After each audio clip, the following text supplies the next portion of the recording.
The movie we are reviewing today is Cabrini. This movie depicts events that happened many years ago. It starts with some history. Between 1889 and 1910, over 2 million Italians immigrated to the United States. They were desperately poor, often illiterate, and almost never spoke English.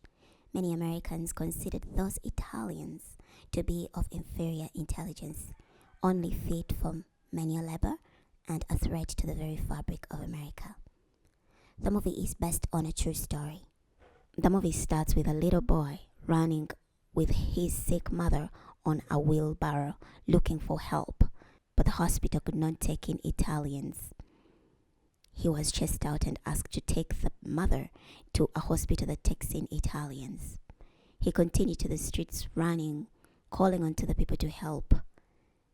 His mother died right there in the middle of the street on a wheelbarrow with no one helping. Later that night, a couple of men in the city came and picked the dead body of his mother. He asked where they had taken her, but they could not communicate. They spoke in English, he spoke in Italian. So they told each other, don't waste time asking him questions. These little monkeys are everywhere and they can't understand anything. So they drove off with the dead body and the boy was left alone. The boy went looking for a shelter. Kids had a hole under the tunnel where they went to seek shelter late at night. The boy watched and later joined the rest. Back in Italy, Mother Cabrini, coughing hysterically, staying with the rest of the sisters. She wants to go out on missions, but she has not yet received permission from the Pope or those in charge to release her as a missionary. She wants to go to Asia. This morning, a letter comes in from Rome, an invitation for Mother Cabrini to go to Rome and receive the response to her letters. She told the sisters, this is not permission, it's an invitation. So she set off to go to Rome. Reaching Rome, the Pope was making an entrance. All the faith leaders in the Catholic faith had lined up to be greeted by the Pope. Mother Cabrini waited at the very end. When the ceremony of greeting the Pope was done, Your Eminence Salvio came to address Mother Cabrini. He told her, we have already told you the answer to your request. It's a no. He got a letter and handed it to Cabrini, a letter declining her request to go to do missionary work in Asia. Your Eminence argued her to stay in her lane and stop trying to do things outside of her scope, that she should continue to do the work she's doing in Lombardy in Italy, like the orphanages she's building. Let her stay there. That's where she belongs. Cabrini, while leaving, she could hear the people calling out to her, visions of people suffering, kids dying, calling for help. She turned back and asked Your Eminence, is this your decision or this is the Pope's decision? I want to speak to the Pope myself. Your Eminence told her there is no difference. But she insisted and told him, if you do not allow me to speak to the Pope, I'll keep writing these letters and I'll not stop asking. Your Eminence had a word with the Pope, and later, Mother Cabrini was gestured to speak to the Pope. Before she could start stating her case to the Pope gestured to her and told her, your case is well known by everyone here by now. But this is my response. I'm sorry you've wasted time coming all the way to Rome just to receive the same response. No, stay in your lane. Lombardy is your scoop. You should stay there. But since this is your first trip, you can enjoy Rome, see the landscapes before you go back.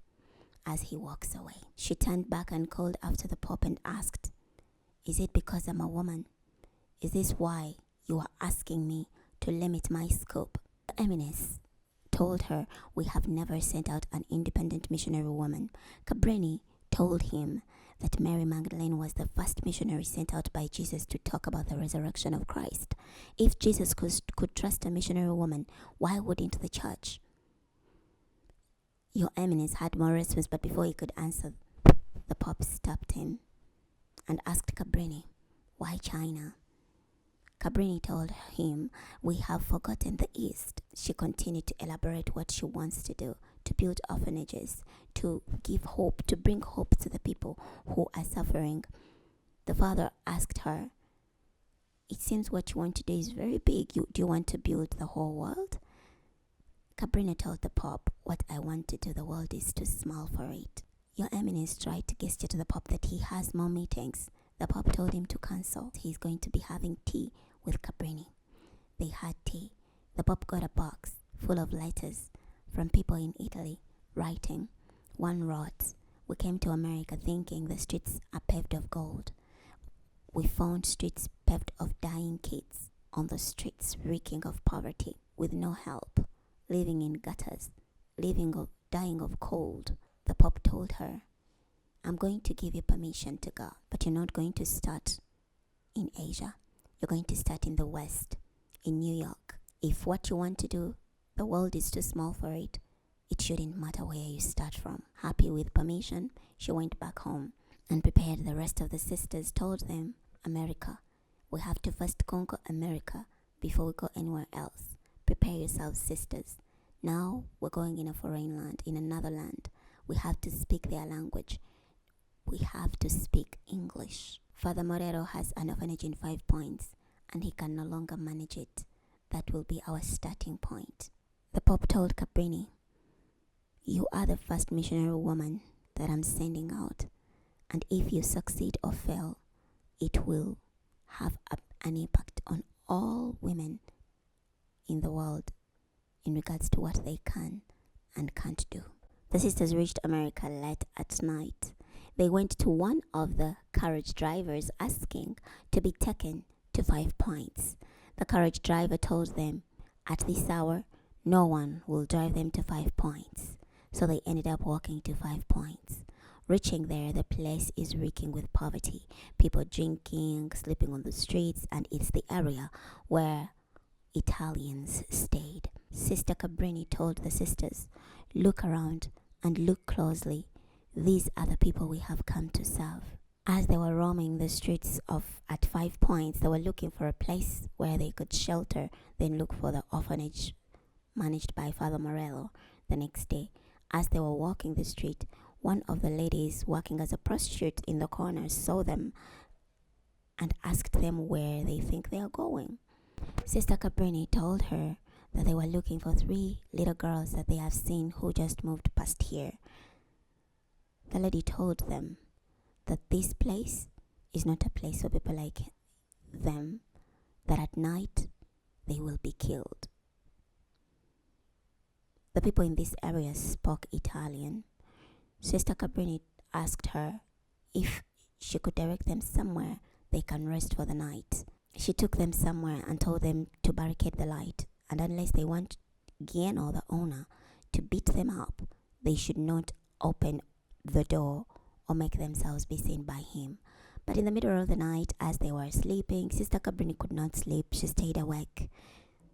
They had knocks and bangs on the door. It was Gianna. He told them, "I know your sisters and you're in there, but let me tell you, no one sleeps here for free. Now open the door." He knocked furiously, but nobody opened the door. The next morning, they set out to find the orphanage. Father Morello was walking the street enjoying pasta when his eyes landed on Sister Cabrini. Cabrini introduced herself to Father Morello. Father Morello told her, "I get it that you did not receive my letter," and she didn't. Apparently, Father Morello sent Cabrini a letter letting her know that the Archbishop told her not to come. The Archbishop cancelled her mission to come. But Cabrini did not get the letter. Morello told her she has to see the Archbishop first. Cabrini asked if they can see the orphanage. With hesitation, he took them where the orphanage was, another slum area. When they reached the orphanage, it was run down, broken, fully occupied by rats. There were 2 boys eating. Father Moreno scared them and shouted at them, asking them to leave. They ran so fast through the broken window and onto the streets. Sister Cabrini came to stop them, but it was too late. They were already on the street. She told Father Morello, "Why did you chase them?" Morello told her, "They are grown-up kids who are already astray, and there is nothing they can do for them." But Cabrini told him they are still children too. The orphanage was empty. he didn't have any child. Father Morello got the keys, gave them to Cabrini. Welcome to America. And he left. The sisters went to visit the Archbishop. On the way to see the Archbishop, they came across some citizens who hate the Italians on the street and asked them to leave. They did not want Dagos on their streets. She went to speak to the Archbishop and told the Archbishop that the Italians are suffering here in New York and they need to be helped. The Archbishop told her what you've seen is true, and it also goes to inform you that you are not welcome here and your message is not needed here. People will not receive you. They don't want you here, so you should pack your things and go back. I'm sorry you had to trouble yourself all this way, but the diocese will take care of all your movements to help you go back to Italy.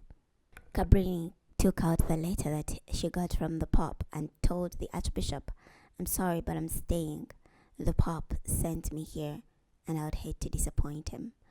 The Archbishop read through the letter, shook his head and said, I'm glad the Pope wishes you well, but let me tell you this.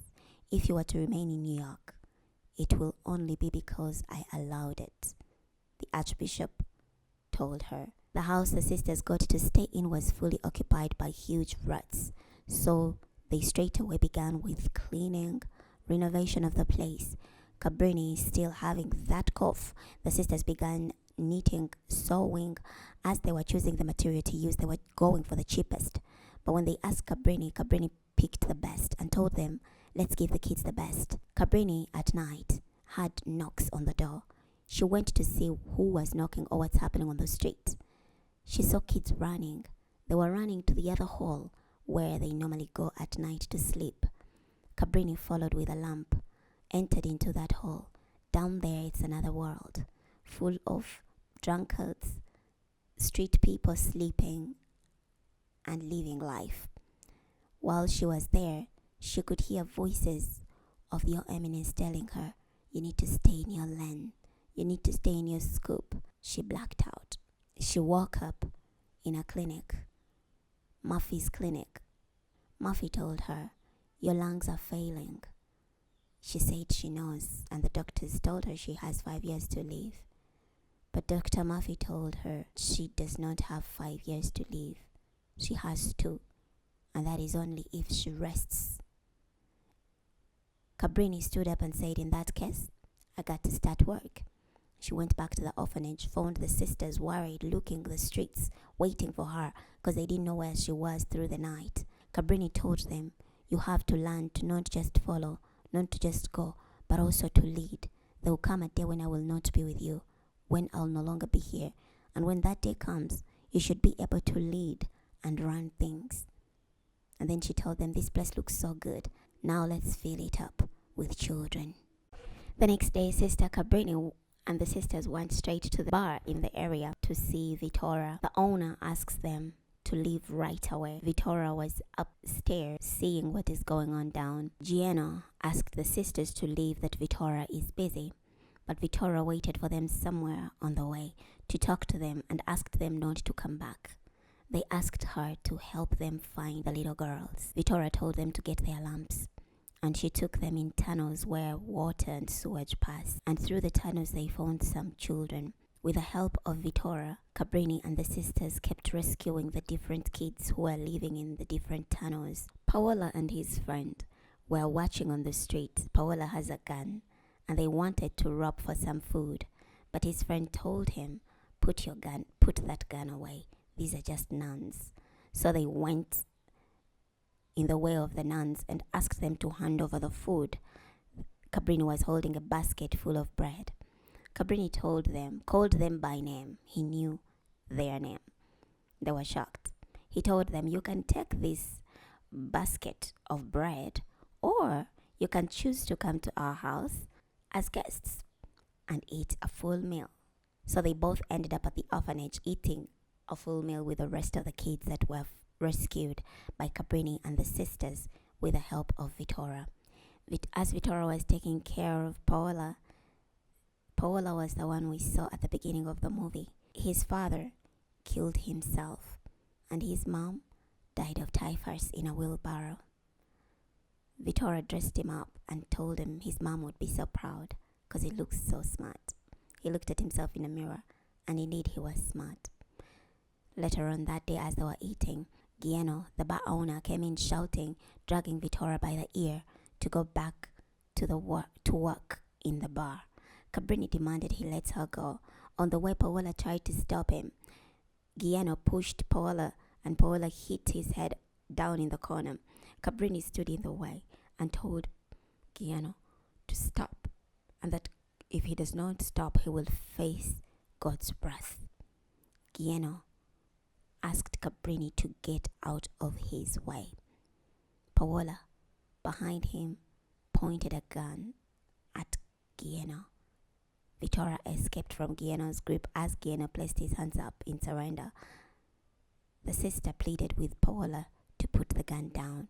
Guiano added on, asking the boy to put the gun down. But as he was taking a step forward, Paola fired and shot him. As Cabrini waits outside the clinic, Father Marcello lets her know that the pimp will be okay. He asks, "So the kid in the orphanage shot a pimp while you stood in the doorway blocking a prostitute inside the orphanage? Be careful, my friend, or this place will eat you alive." Back at the orphanage, Mother Cabrini sits Paola down and puts the gun on the table. Paola says that it's the gun that his father used on himself. The sister tells Paola, "I have removed the bullets, but the children and I want to know, what do you plan to do with the gun?" Paola, in the presence of all who stayed at the orphanage, got the gun and dumped it in the fire. Vittoria, deep in thought, took a knife from her drawer as she was going to the streets. Cabrini visits the town hall to ask for assistance to the orphanage. She was denied. Cabrini goes to the Archbishop to ask for permission to solicit funds. The Archbishop informed her that the diocese has worked so hard to maintain a good relationship with the high citizens of this city, and she will not be allowed to jeopardize that. She was told not to beg money, that she is not going to beg her way up the elite people of this city. But Cabrini stated that she needs the orphanage to have some doors, and she needs the Archbishop's help. She wants the kids to be safe, not to worry that at night some pimp will come and harm the kids. The Archbishop told her the only help he can give. He got and signed a paper and told her, "You can make donations once a year, but you are not allowed to collect any donation from the American people." Cabrini asked the Archbishop, "So you want me to help the impoverished Italians with funds collected from only the impoverished Italians?" The Archbishop told her, "This is a command. You are not allowed to solicit money from any American people or American organizations." Vittoria on the street at night, moving with some bread. Guiano cuts him off with another guy. He wants revenge. They beat her up, but Guiano wants her to pay with her life for what happened to him. Guiano's friend tried to stop Guiano, but Guiano laid on top of her, got a huge stone and ready to smash her head so she can die, when Vittoria pierced a knife in his chest and he fell dead. Vittoria, talking to Cabrini, she has been a prostitute all her life, since childhood. Now she has blood on her hands. She told Cabrini that there is no water in the world that can ever make her clean.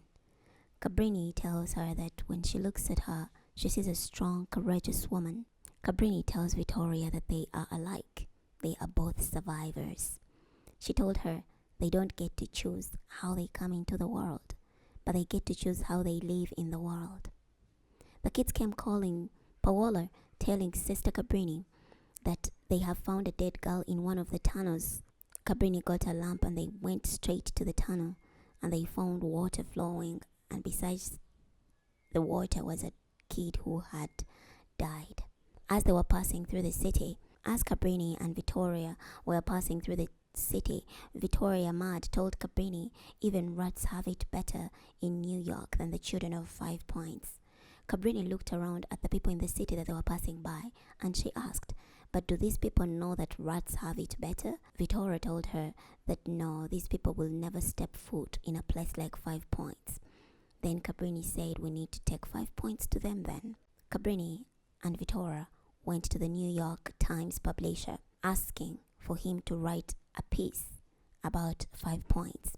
The writer told them that he only writes stories that people will read. Cabrini told him, do people of New York know that even rats have it better than the children of 5 Points? The writer told Cabrini, I doubt that myself. Then Cabrini told him, that shows you've never been at 5 Points. She asked Vittoria to grab his coat and hat. They took him. His name is Callaghan. They took him to a trip so he can see how the children live in 5 Points. They went at night and he saw the poverty reeking in 5 Points. Children sleeping in rubbish cans, rubbish areas. The conditions were there. This informed the article that Callaghan continued to write. Even rats have it better than the children of 5 Points. And in this article, he expressed how nuns came, led by a frail woman, went to all the areas of 5 Points that even the police is afraid to go to save these kids. And to each child they promised a warm bed and some food. The article continued to explain exactly the situation of the children of 5 Points. The news article was read by almost every elite in the city, and Callaghan in it continued to write, do we want a New York that is imagined by City Hall, or a New York that we imagine? We all came as children of immigrants, but don't you think that these children deserve better? Even the Archbishop got a copy. The mayor was not happy when he was reading this article. Cabrini felt her heart voiced out properly. They received letters from all different kinds of people writing to the orphanage, some sending donations. People sent them lots of money. They ended up going to the city. They rented a place in the city, not to beg, but to live there. When the people of New York, who hates these Diegos, like they call them, who hate these Italians on the streets, saw this, they complained. The mayor went to speak to the Archbishop and told him that people are calling me, telling me that they cannot wake up in the morning. Every time they wake up in the morning, they look through their window to see a wave of brown-skinned filth with a nun. The Archbishop told the mayor that he is a shepherd and the people of the Italian community are among his flock. The mayor reminded him that they too are his flock, and he also reminded him of all these donations that they give to help the Irish community. Since the Archbishop is an Irish man, the mayor used that as the angle to threaten him and told him, it will be sad for you not to build all those places of worship that you are intending to build because something gets in the way of your license just because of these nuns. Would you want these nuns to get between that? The next day, an inspector shows up and checks every single thing in the orphanage. He told Cabrini they have broken codes by overpacking the kids. Cabrini told him, you should have visited them at 5 Points where they used to stay and how they were packed. But he continued to say they have 7 days to pay the fine or they will be evicted at once and they will return to 5 Points where they belong. They don't belong in the city. The Archbishop met with Sister Cabrini and told her she ran in waters too deep.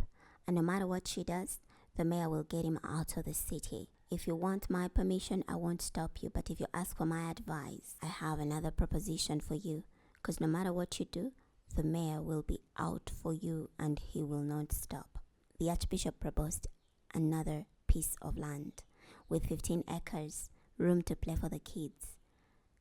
But there is a small problem there that they can see when they reach there. So they journeyed to check out this property.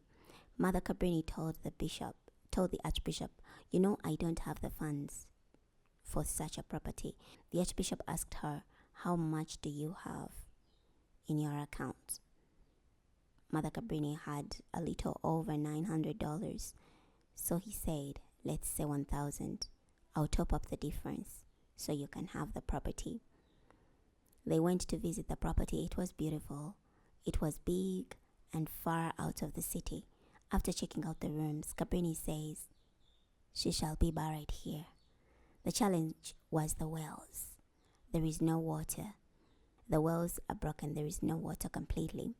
So for a meantime, they'll have to be getting water from the lake far away from the house until they find water.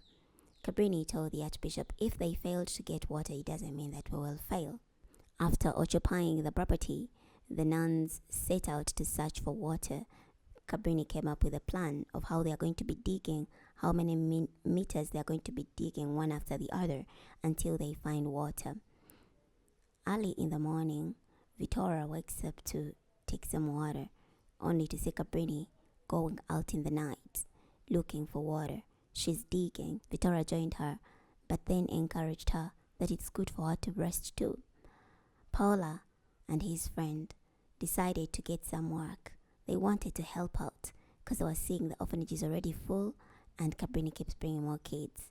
So they wanted to get some work and help out. Paola's friend Enzo got them a job in the mines. So they started that night. They worked all through the night. But as they were working, the mines started to collapse. As men were running out, many got injured, several died, some escaped. Paola kept looking for his friend Enzo in the hospital where all the victims of the mines were taken. It is the rundown hospital that Dr. Murphy is running in 5 Points. Dr. Murphy could not handle the level of the victims that were there. There were too many for one person. When the nuns came looking for Enzo, Dr. Murphy asked Cabrini to go at the City Point Hospital and ask them if they could send some supplies and some doctors because men are dying here. One of the nuns went to call for help. When she reached the hospital, they turned her away. They told her no doctor was willing to come and treat the Italian people at 5 Points. Eventually, Enzo's body was laid at the veranda of the clinic. Many people were laying injured in the clinic. Enzo was found.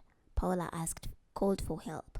They checked Enzo out, but Enzo was already dead. Enzo was buried at the orphanage property. Dr. Murphy met with Cabrini. The toll of the victims from the mine took on the clinic.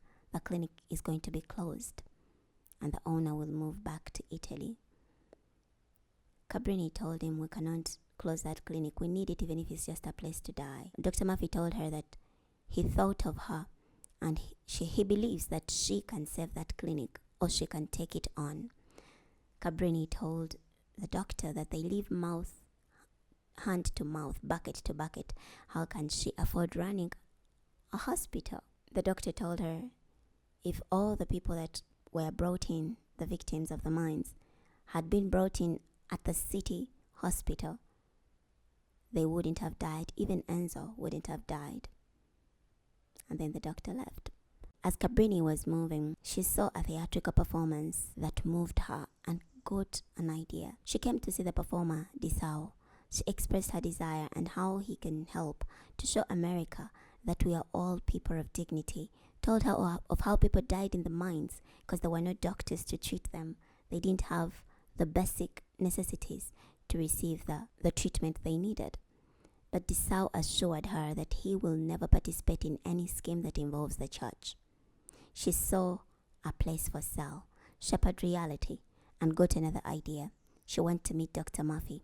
Her proposal was they need to have a hospital located in a place like this, a city area, not one that is run down by rats in 5 Points. No one will be willing to invest in such a hospital. The plan is to get elite people, create a board of directors comprised of men of influence who are also sons of immigrants like the Polish, Irish, Jewish, and people like that. She asked Dr. Murphy to introduce her to such men. Dr. Murphy did so. Dr. Murphy briefed the men and told them that he is a son of an immigrant who came here. And every time he sees someone who comes to this country on a bus, he's moved to help because he knows what it's like. And that's why he's helping Cabrini. So Cabrini was given the platform to address the men. She told them of her journey to America and the names they called her. There you go. And she told them they are familiar with these names because that's what they called them or their forefathers when they first arrived here in America. How they didn't treat them like humans. She gave a great presentation, and about the purchase of the hospital, she told them they need to regain their dignity. First, they need to build a hospital, a first-class hospital, for their people to be treated here. The gentlemen visited the property that she proposed, and they made some pledges towards this.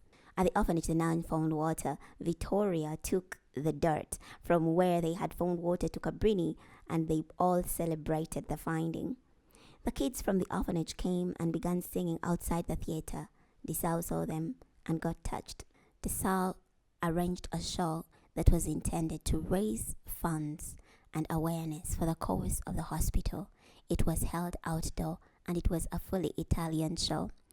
The mayor saw the show that the kids had staged. The kids had collected some good amounts of money from the show. Later, the mayor sent the police. The police came and seized the show, and they caused a lot of chaos in the park. Cabrini got arrested. After arresting Cabrini, they charged her of fines that amount to the exact money that they had collected. Since the police had also confiscated the money that they had collected from the show, they told her she can go, since the money is just enough to pay for her bail and the fines that she's being fined for being part of staging an Italian show in the city. She demanded to talk to the mayor. She told them this is money from the poor people. Why are they taking the poor people's money? She was tired of small-minded people like the mayor and the mayor's assistant who think that people are different. We are all the same and we all matter. The Archbishop is finding it hard. He called Cabrini and told her she's put those that he's leading in danger. They were in a church when Cabrini went to meet the Archbishop. The Archbishop told her that she has to leave Italy right now. Her mission is over. There is no point in working herself to death. Some things will never change. She was asked to leave New York immediately and never return. She prepared the rest of the nuns to continue with the work they had begun, even after she goes. Vittoria told her that after she goes, she will be thrown out of this place. They will not allow a prostitute to stay here. The nun told Vittoria that she's going back to Rome to fight with all her strength. Vittoria asked if she can go with her. Cabrini, one of the nuns, and Vittoria set off for Rome. Cabrini meets with the Pope. She wants to build an empire of hope. The Pope tells her to prove that her plans have a chance at all. Then she will have the Pope's permission. She went to the banks in Italy trying. She wrote to the different people in Italy in charge of banking, government, asking for funds, but none were willing to give her a hand. She requested for a loan in the bank in Italy, which was declined. The senator told her her request cannot be approved. She went to the different government leaders in Italy, and they all turned her away. She was told that she is wandering in rooms where she does not belong. Cabrini felt discouraged. Back where she was staying, the cough was intensifying.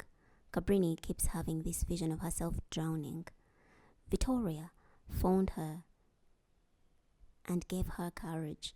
She told her when she first saw them, they were walking in one of the most dangerous places in America, 5 Point streets at night, and they wore their attires, their non-attires, like an armor.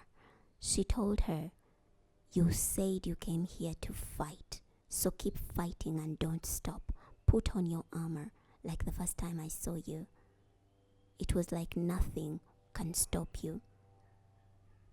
After having that conversation with Vittoria, she still saw that vision, the same vision of herself drowning in the water, but this time there was a hand of a man that pulled her out of the water and she woke up. She was ready to fight. She headed to the Italian parliamentarian meeting.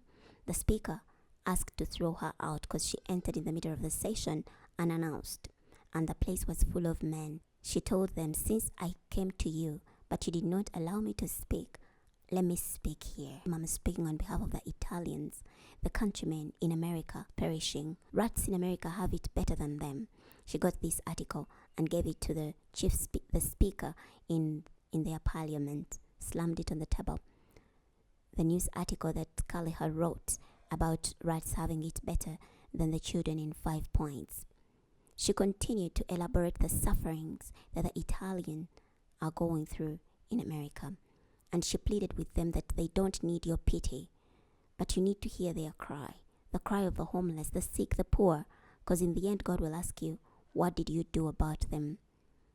She told them she has this plan for them to build a hospital that will be used to cater for the poor people in 5 points. She laid the plan for the hospital, and eventually she was granted the loan that she was seeking.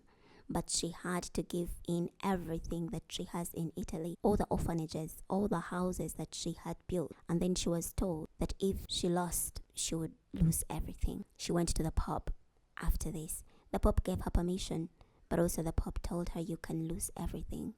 The Pope sent ahead of her a letter to the Archbishop. She reached New York, and the Archbishop was there to meet her on her arrival.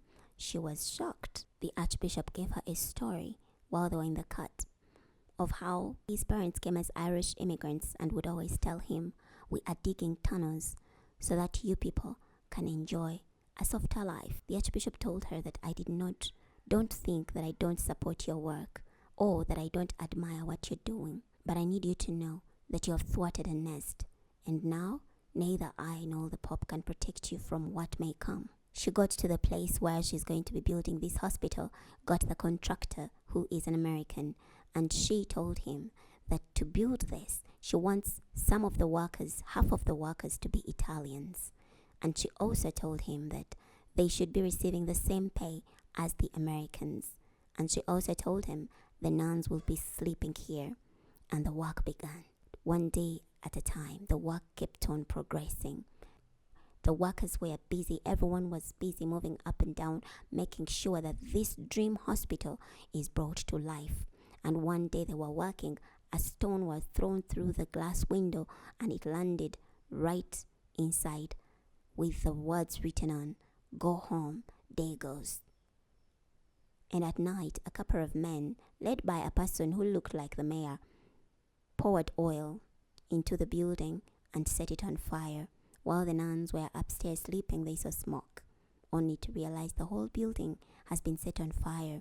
They were out of the building as firefighters did their best to put out the fire. The nun went to meet Kaliher, the New York Times news writer. Then Kaliher and the nun went to meet the mayor's assistant. Cabrini told him, I have to speak to the mayor. And Kaliher told him that the nun has rights to the front page of the paper, and he will only write what the nun tells him to write. And this time round, if the mayor does not come out, they may not like what will be written about the mayor.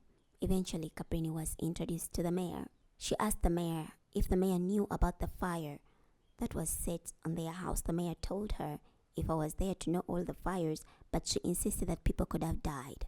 And she's willing to bet that the person who did this didn't know that people lived in. The mayor took this as a threat. Cabrini continued to say, Kaliher would like to write about you, that you are supporting the work we are doing. The mayor stood up and argued never. Cabrini told him, either you support the work, which we will be glad to have you on board, or if you don't, then I will settle for your protection. Cabrini continued to argue her case with the mayor and reminded the mayor that the elections are coming up, and these Italians that he's calling Dacos will be willing to vote and rally behind him if he can stand behind them right now. She also reminded him that one day this office will be having an Italian, and that Italian won't be here to clean it, but to run it, because those Italians are now citizens of America.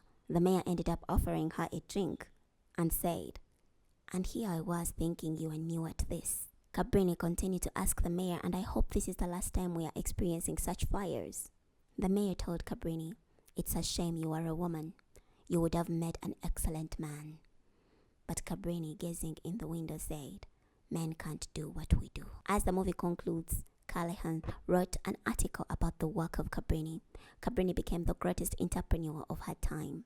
Her first hospital was considered one of the finest in New York. She went on to build more hospitals, more orphanages all around the world, including China. She defied death and died at the age of 67, and she was buried at her grand orphanage as she had predicted. A celebration was held in her honor in the same space where she used to work alone. That same space was filled with people mourning her death. She made history, and she made it in the books of America as the first missionary woman.